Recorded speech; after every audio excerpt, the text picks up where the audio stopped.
Hi peeps, and welcome back to the channel.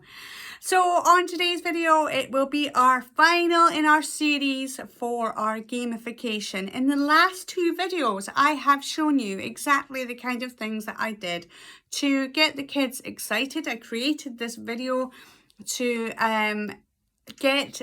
whet the children's appetite, to get them excited about what had happened. Oh no, our sweets had been stolen, the staff sweets had been stolen, or treats had been stolen by somebody, and their job is to work out who did it. In the second video, I told you exactly how I did the first week, in which we created some maths challenges, and then we created some language challenges, including anagrams and mnemonics.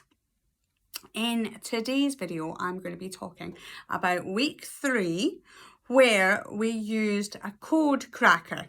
Now, one of the things that I think is really exciting about this, now I used a code cracker, but because we've used, this year we've actually done Aztecs and we've done inventors and inventions, I probably would have themed it really, really highly with that.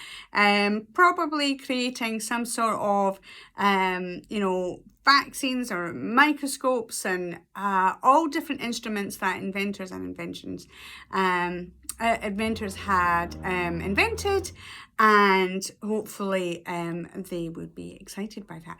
But it's about the fact that you can actually tie this in really well to how you're doing it. So if you're doing Egyptians, you might want to do hieroglyphics. If you are doing I can't even think, just Vikings, you might want to have, different gods or something, some Valhalla stuff.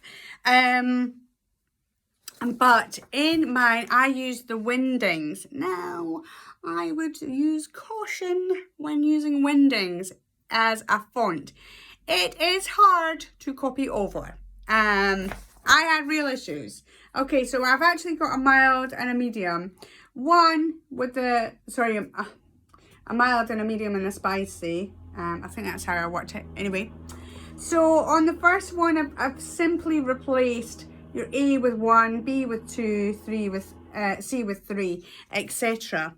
But on the other one, I actually have used different symbols, and the symbols I used were Windings. So you have your clue down at the bottom here. So you've got your different clues. You have to relate it to the appropriate symbol, and then you can work out your clues. Obviously, this is uses some real problem solving strategies for the children, both within the number version and the code cracking version. But it's the fact, what I like about it so much is that you can theme it up so much. I mean, literally, I'm just thinking about different things. If you were doing, I'm going back to the Egyptians again, but if you were doing Egyptians, then you're going to create hieroglyphics. Maybe it's the fact that, you're going to be learning about Tutankhamun, and somebody has stolen Tutankhamun's tomb. They've taken it away. Who did it?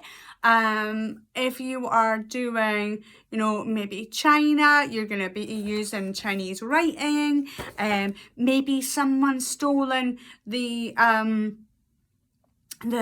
emperor's great pendant or something like that. That's, and you need to find out who did it. These are all the different ways. You can just theme it in so many different ways, and it just adds an extra element to it and gets them using those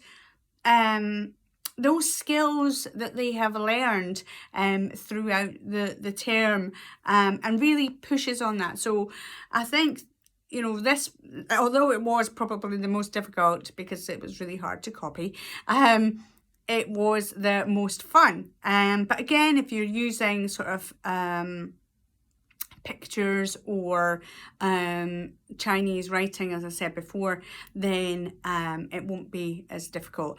The problem with Wingdings is when you copy and paste it, it then becomes in a very different format depending on if you're doing it by email or on Word or whatever it is. So, and if you want to put a space in there, then it creates another Wingding. Anyway, so this was our code cracker. As you can see, I've got here, I did it with, hopefully you can see that. So this was my spicy code crackers, exactly the same information, but in number form, in numerical form.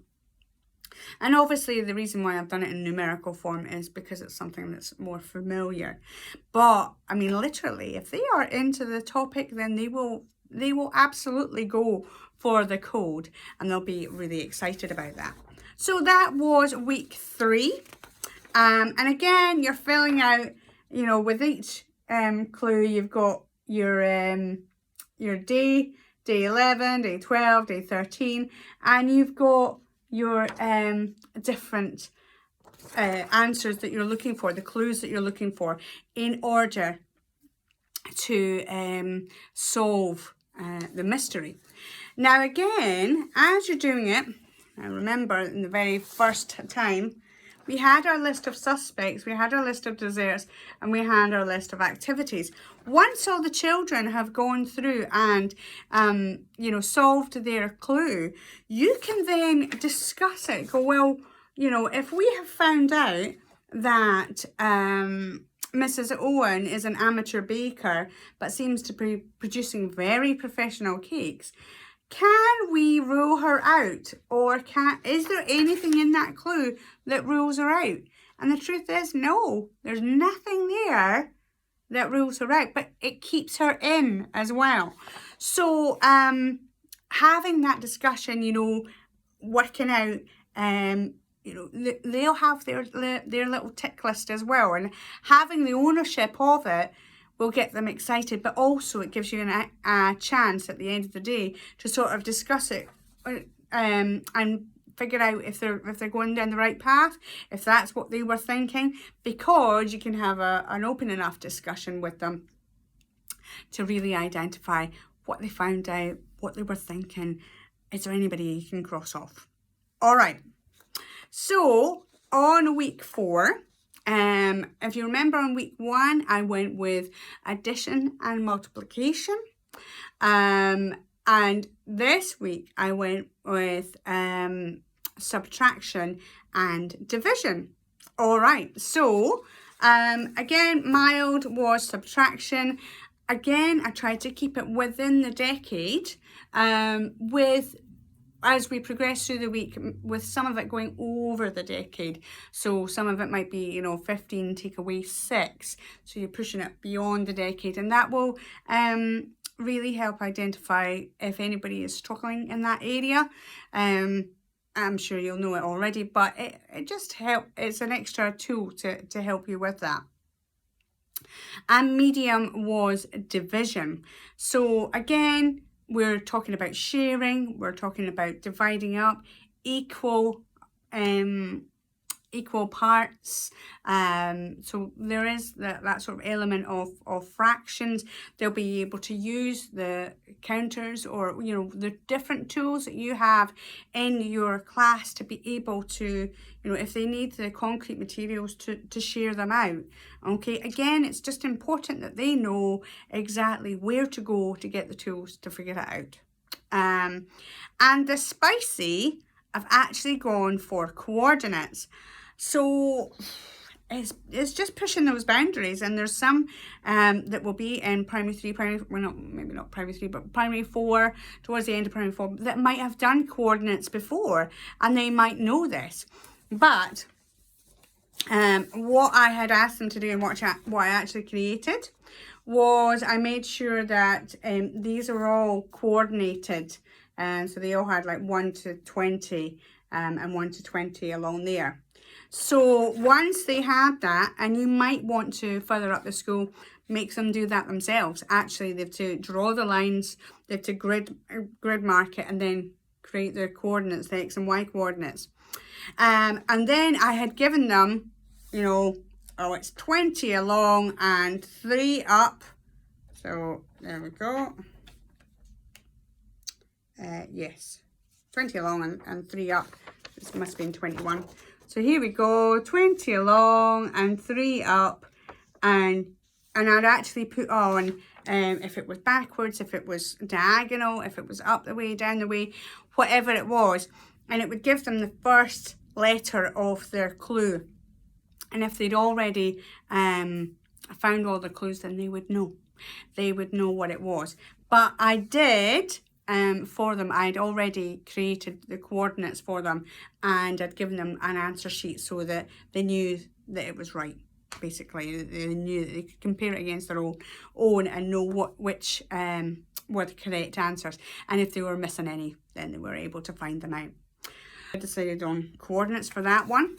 Decided to do just a combination of a subtraction, division, multiplication, addition, some coordinates, and some mnemonics as well.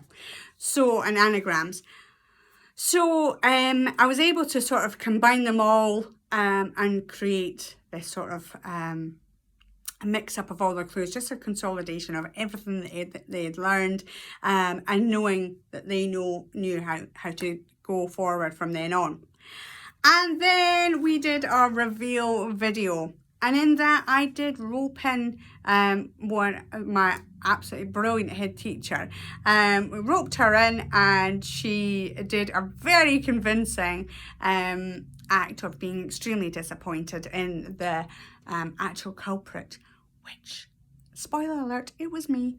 So she was very disappointed in me, but I had promised to make more cakes. So it's that sort of version of redeeming yourself, but also there's a conversation to be had there. You could literally pause the video and go, well, what would you do? What do you think should be the punishment for the person that has stolen? And really think about, you know, all these different conversations that you can have throughout. But that essentially was my game that I created. It was a lot of work. It seems relatively simple, but if you want to know more about it, then just contact me. You can contact me on my Instagram page, The Scottish Housewife, and I'm happy to answer any questions. In the meantime, guys, thank you so much for watching. Thank you so much to all my new subscribers, all my old subscribers, my old faithfuls. I have to say that I've really seen ramping up of subscriptions coming up, so that is really exciting because it just means that the message is getting out there more and more. And don't forget to hit that notification bell if you want to find out when I've got the next video coming up. In the meantime, have a great day, guys, and don't forget to be the best you can be. Mwah! Bye!